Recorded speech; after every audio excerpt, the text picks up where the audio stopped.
Prezados alunos da FAM, tudo bem com os senhores? Como estão? Aqui é o professor Lucas Torresan e conforme havia prometido, eu fiquei de fazer na data de hoje, né? Eu estou aqui no domingo, que é hoje? Dia 25, deixa eu ver só ver aqui no meu calendário. Dia 26, perdão. Havia prometido para vocês dia 26 às 15 horas, num domingo, uma transmissão via Facebook aí para preparação para quem é meu aluno da FAM do sexto semestre. Eu havia prometido para vocês aí uma revisão via Facebook. No entanto, eu estou aqui no meu escritório, nesta data, na data combinada, porém eu não sei, acredito que tenha dado algum problema na internet, que a internet ela está alocada, né? Eu estou conseguindo utilizar ela, mas para transmissão ao vivo não está sendo possível.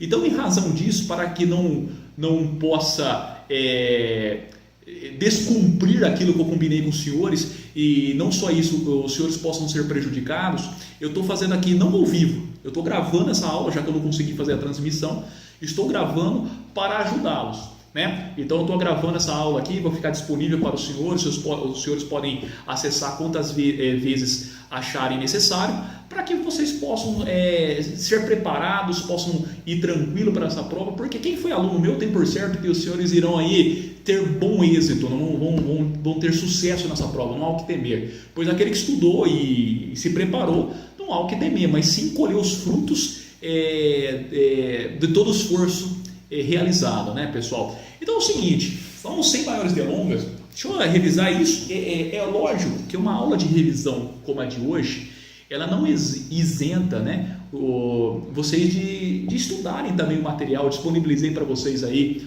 um material via e-mail, os senhores anotaram também, tem aí material do caderno, do tudo que foi passado em sala de aula, bem como doutrina. Os senhores certamente estudaram as doutrinas que abordam os assuntos, né, expostos em sala de aula.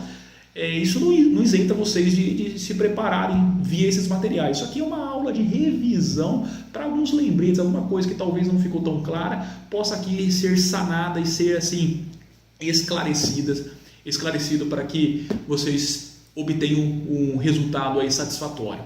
Pois bem, senhores, o que vai ser o objeto dessa prova? Essa prova aí nós vimos ao longo do semestre a Lei 8072/90. A Lei 8072/90, ela fala a respeito dos crimes hediondos. Nós sabemos que os crimes hediondos está também disciplinado, está previsto também na Constituição Federal. Ou seja, a Constituição Federal, no seu artigo 5º, ela faz menção ao crime hediondo, porém ele não define o que é crime hediondo. A Lei 8072/90, portanto, ela também não define o que é crime hediondo, mas ela traz um rol de crimes hediondos. Logo, a doutrina firmou o entendimento que crimes hediondos são crime hediondo aquilo que está mencionado na Lei 8072/90, precisamente no seu artigo 1º. Logo, significa dizer para os senhores que no artigo 1º da Lei 8072/90 existe ali um rol taxativo de crimes que são considerados o quê? Hediondos. O que é um rol taxativo? Rol taxativo, senhores, é diferente de um rol exemplificativo. Porque o rol exemplificativo é um mínimo de crimes, porém pode o legislador trabalhar até outros, ali é o mínimo que ele traz. Um rol taxativo é só aquilo. Só aquilo que está na lei portanto, crime hediondo. Só aquilo que está previsto no artigo 1º da Lei 8072/90 é crime hediondo. E quais são esses crimes? Um exemplo disso, nós temos lá estupro. O estupro está lá no rol do artigo 1º da Lei 8072/90? Sim, nós temos estupro. Nós temos homicídio qualificado. Nós temos homicídio praticado por grupos de extermínio. Nós temos também ali o crime de epidemia com resultado morte. Nós temos genocídio também, roubo qualificado pela morte, ou seja, o famoso latrocínio. Então, esses crimes descritos no artigo 1º da Lei 8072 são considerados crimes hediondos. Mas olha só, pessoal, existem os crimes hediondos propriamente ditos, que são aqueles trazidos pelo artigo 1º da Lei 8072/90, e existem os crimes equiparados a hediondos, que são os crimes dos famosos 3 T's: terrorismo, tortura e o tráfico de entorpecente. Terrorismo, tortura e tráfico de entorpecentes são equiparados a crimes hediondos. Não são crimes hediondos porque não estão no rol taxativo do artigo 1º da Lei 80.102/90, mas são equiparados, pois existe essa previsão lá no artigo 5º da Constituição Federal, são equiparados a crimes hediondos. Mas aí você deve perguntar para mim, tá, beleza, Lucas, qual que é a razão, portanto, de ter os crimes hediondos, de existir uma lei falando que esses crimes são hediondos? Qual que é a razão disso? A razão é o seguinte, a própria palavra hediondo, ela tem a ideia do que? Hediondez, aquilo que é assim, reprovável. Algo hediondo é algo reprovável, algo cruel. E em razão disso, o legislador ele traz vários requisitos, vários elementos ali para tornar muito mais gravosas essas condutas, muito mais repressivas as condutas. Ora, temos que tratar de forma diferente aquele que comete o crime hediondo do que daquele que comete crime comum, aquele que não é hediondo. Qual que são as razões? As razões são o seguinte, pessoal, que nos crimes hediondos, o agente que comete o crime hediondo, ele tem direito à progressão? Ele tem, mas enquanto no crime comum a progressão se dá com o requisito de 1/6, ou seja, o cumprimento, requisito objetivo, que é o cumprimento da pena de 1/6, ou seja, o sujeito cumprir a pena de 1/6 da pena para progredir mais bom comportamento carcerário, em se tratando de crime hediondo, o cumprimento da pena se dará em que? 2/5 se não for, se for primário, ou então 3/5. Olha só, já aumenta o lapso temporal.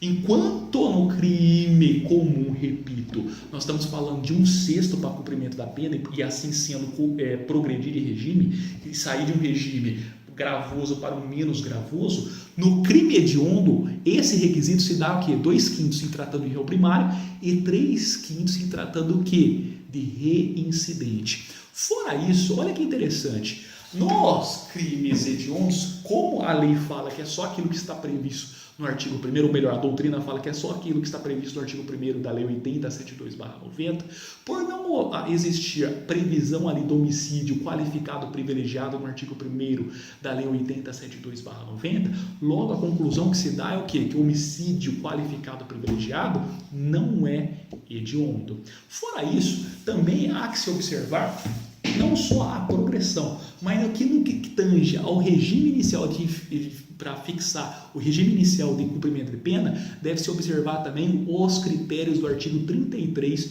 do Código Penal.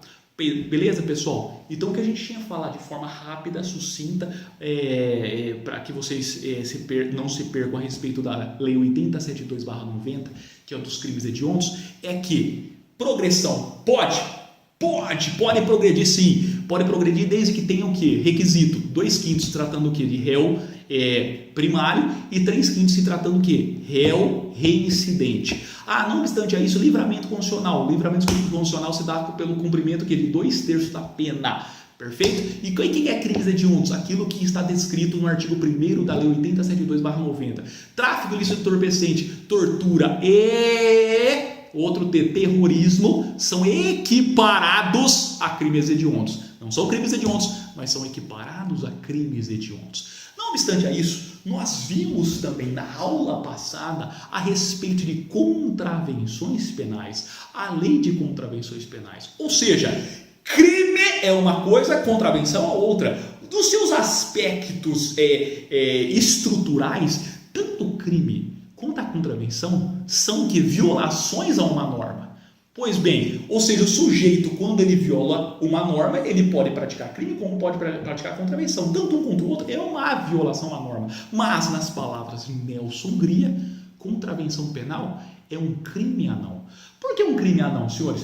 Porque o legislador, na hora que ele vai legislar, ele vai descrever condutas criminosas, ele separa os bens jurídicos que ele entende que são de maior relevância, ele tipifica essas condutas como o quê? Como crime, ao passo que aquele de menor importância ele vai tipificar como o quê? Como contravenção penal. Mas tanto um quanto o outro é uma violação a uma norma. É uma violação a uma norma. No entanto, existem algumas diferenças, mormente, sobretudo, no que tange a pena. Por que no que tange a pena? Porque no artigo 1º da Lei de Introdução ao Código Penal, o legislador traz uma diferença da seguinte forma: em se tratando de crime, haverá como pena, sabe o quê? Reclusão, detenção e multa. Ou seja, tratando-se de crime, as estruturas de pena, ou seja, o preceito secundário, será o quê? Reclusão, detenção ou então e multa. Já na contravenção penal, nós temos como previsão o quê? Prisão simples ou multa. Ou seja, o que a gente pode extrair daí, senhores? Preste atenção. Na contravenção penal, pode se aplicar de forma isolada o quê? A multa. Ao passo que no crime não existe essa previsão legal. Em se tratando de crime não existe essa previsão legal. Mas não tem só essas diferenças entre crime e contravenção.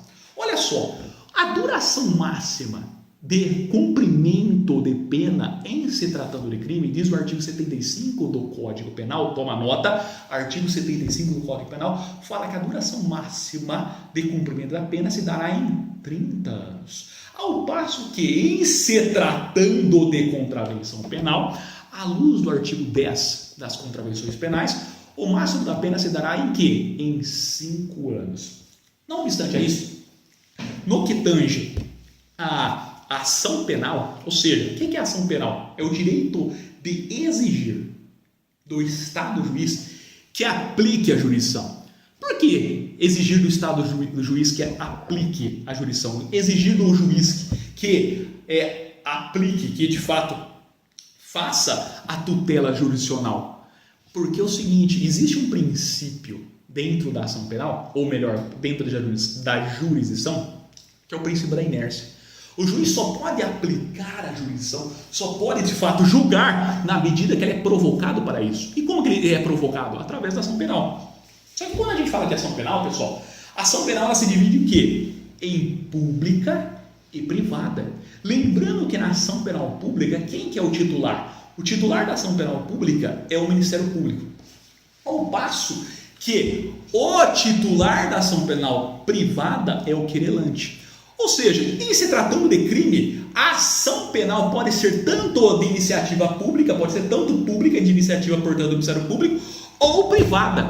Agora, na contravenção penal, todas as contravenções penais se perfaz, se inicia por ação pública incondicionada. Não há previsão legal da contravenção penal se dar através do que? De ação penal privada. Perfeito, pessoal?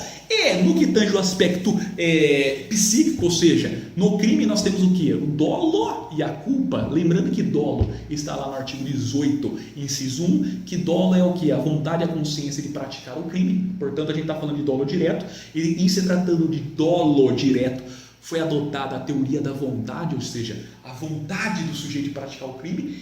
E nós temos também, no artigo 18, inciso 1, a parte final, nós temos o dolo eventual, que é assumir o risco da ocorrência do resultado. E no dolo eventual, nós temos adotado, ou seja, o Código Penal adotou a teoria do assentimento. Portanto, se tratando de crime, tanto o dolo quanto a culpa fazem parte, portanto, da conduta. É aferido na conduta, sendo que a conduta é o primeiro elemento do fato típico. Agora, na contravenção penal, isso não é analisado, pois à luz do artigo 4º da Lei de Contravenções Penais, basta a voluntariedade. Não é aferido dolo e culpa como regra. Existem algumas contravenções penais que isso faz parte, é intrínseco do tipo penal, mas em regra, o artigo 4º da Lei de Contravenções Penais fala que basta a voluntariedade. Beleza, pessoal? Então, de forma rápida, sucinta, porém pontual aqui, o que a gente pode, recapitulando, trazer das diferenças entre crime e contravenção? Toma nota, crime e contravenção. Crime, no que tange a pena, nós podemos ter o quê? Reclusão, detenção e multa. Significa dizer, portanto, que a multa não é aplicada de forma isolada. Já na contravenção, nós podemos ter como pena, nós podemos ter o quê? Prisão simples ou multa. Logo, significa dizer que, se tratando de contravenção penal, a multa pode ser aplicada de forma o quê? Isolada. No que tange também a duração da pena, ou seja, o máximo que a pessoa pode cumprir de pena em se tratando de crime, diz o artigo 75 do Código Penal, que será o quê? 30 anos. Ao passo que a contravenções penais, se tratando de contravenção penal, o artigo 10 fala que o máximo que a pessoa pode cumprir de pena é o quê? 5 anos. E contravenção penal basta voluntariedade, não é analisado os aspectos psíquicos, como regra, à luz do artigo 4º da Lei de Contravenções Penais, ao passo que, em se tratando de crime, é aferido sim o dolo e a culpa, até porque é adotado no que tange a conduta a teoria da finalista da ação. Que a teoria finalista da ação fala, o que é conduta? É uma ação ou omissão humana dirigida a uma finalidade. Portanto, o dolo é analisado, o dolo e a culpa são elementos da conduta, é aferido na conduta. Perfeito, pessoal? E aí, por fim, vamos falar um pouquinho aqui da Lei 9.503 de 97. Lei 9.503 de 97 é a lei que fala a respeito do quê? Dos crimes de trânsito, que é o nosso Código de Trânsito brasileiro. Ou seja, quando que se aplica a Lei 9.503 de 97 num caso concreto? Olha, a Lei 9.503 de 97, ela se aplica ao quê? Aos crimes ocorridos em via terrestre. Primeira coisa, em via terrestre, sob a direção do quê? De um veículo automotor. Significa dizer, portanto, que vai se encaixar na lei, ou seja, a conduta do sujeito irá se subsumir aos tipos penais trazidos pela Lei 9.503 de 97, quando nós tivermos dois requisitos: crime ocorrido na via terrestre. Logo, por exclusão, o crime ocorrido em via aquática, por exemplo, marítima, não seria, portanto, crimes de trânsito. Ou seja, o sujeito, se estiver lá no jet ski e aí chega a atropelar uma pessoa, e essa pessoa sofre o quê? Escoriações, sofre lesões, sofre o quê? Violações na sua integridade física. Essa conduta do sujeito, muito embora é um crime de lesão corporal, mas não será o crime de lesão corporal trazido pela Lei 9.503 de 97, ou seja, lá pelo artigo 303 do Código de Trânsito Brasileiro, porque ali não é via terrestre, mas irá ser trazido por quê? Pelo artigo 129 do Código Penal. Por quê? Porque o Código Penal, de forma residual, se aplica às demais hipóteses. Tanto é verdade que o artigo 291 da Lei 9.503 de 97 aduz que aplica-se aos casos não trazidos pela Lei 9.503 de 97 o Código Penal, o Código de Processo Penal, e no que couber a Lei 9.099 de 95. Beleza? Então, acidentes ocorridos, por exemplo, em decorrência de jet ski, não irá se subsumir aos tipos penais trazidos pela Lei 9.503 de 97, porque é exigência para que se subsuma, para que seja inserido, para que se faça a molde a Lei 9.503 de 97, nós temos o quê? Crime ocorrido aonde? Em via terrestre e sob a direção de veículo automotor. Aí você deve estar perguntando, o que é veículo automotor? A própria Lei 9.503 de 97, em seu artigo 4º, ela traz o anexo 1. O anexo 1 ele fala que é veículo automotor para essa legislação, portanto nós estamos falando aqui de uma norma explicativa. Por quê? Porque a própria legislação ela esclarece esse conceito de veículo automotor. Ele fala que o quê? Qualquer veículo que tenha propulsão motora. Portanto, não insere-se na qualidade de veículo automotor qualquer veículo que não seja não tenha propulsão motora. Por exemplo, charrete. Charrete não tem propulsão motora. Ela é movida por quê? Por ser movente. Logo, não pode ser classificado como veículo e, consequentemente, se subsumir ao tipo penal da Lei 9.503 de 97. Qualquer dos tipos penais trazidos pela Lei 9.503 de 97. Outra observação que você tem que tomar cuidado. A Lei 9.503 de 97, que é o Código de Trânsito Brasileiro, no seu artigo 298, ela traz as agravantes, ou seja, quando ocorrer determinada conduta e se encaixar nas hipóteses do artigo 298, essa conduta será o que? Agravada. Um exemplo que é trazido pelo artigo 298 do Código de Trânsito Brasileiro é o que? É os crimes ocorridos aonde? Em faixa de pedestre. O que você tem que tomar cuidado? Que só se aplica o artigo 298 quando o tipo penal não trouxer essa possibilidade. Por que eu falo isso? Se você pegar o artigo 303 e o 302, ele já prevê essa possibilidade de aumentar-se a pena em razão do que? Do ocorrido em faixa de pedestre. Portanto, não irá se aplicar o artigo 298, porque se aplicasse o artigo 298 em consonância, ou seja, concomitantemente com esse tipo penal, haveria aquilo que a doutrina chama do que nebis in idem, dupla punição pelo mesmo fato, o que é vedado pelo nosso ordenamento jurídico. Pessoal, eu espero ter esclarecido, repito, é um vídeo rápido com os pontos principais para relembrar, para de fato fixar, para que vocês possam aí ter aí uma releitura, se porventura passou batido algum detalhe em sala de aula. Sucesso, desejo a vocês sucesso, estudem, peguem lá o material que eu disponibilizei para vocês, sigo à disposição. Infelizmente não consegui aí fazer a live como prometido, mas eu deixo aqui meu vídeo aí, deixo aí gravado, pois não poderia deixar aí de ajudá-los. Eu prometi, eu sou uma pessoa que comprometida com a educação.